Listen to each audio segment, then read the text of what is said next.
আটকে গেল বাংলাদেশ ব্যাংক আদেশ ১৯৭২-এর সংশোধনের প্রস্তাব। অর্থ মন্ত্রণালয় থেকে ফেরত পাঠানো হয়েছে সংশোধনের প্রস্তাবটি। বিষয়টি সংবেদনশীল, তাই সতর্কতার সাথে পদক্ষেপ নেওয়ার আহ্বান জানিয়ে গভর্নরকে চিঠি দিয়েছে অর্থ উপদেষ্টা ডক্টর সালেউদ্দিন আহমেদ। চিঠিতে বলা হয়েছে, অন্তর্বর্তী সরকার নয়, প্রয়োজন মনে করলে প্রস্তাবটি সংশোধন করবে রাজনৈতিক সরকার। খসড়াটি অনুমোদনের জন্য গেল অক্টোবরে পাঠানো হয় অর্থ মন্ত্রণালয়।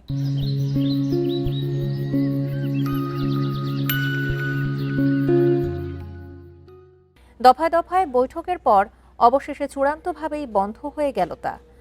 বৃহস্পতিবার গভর্নরকে আনুষ্ঠানিকভাবে বিষয়টি জানান অর্থ উপদেষ্টা।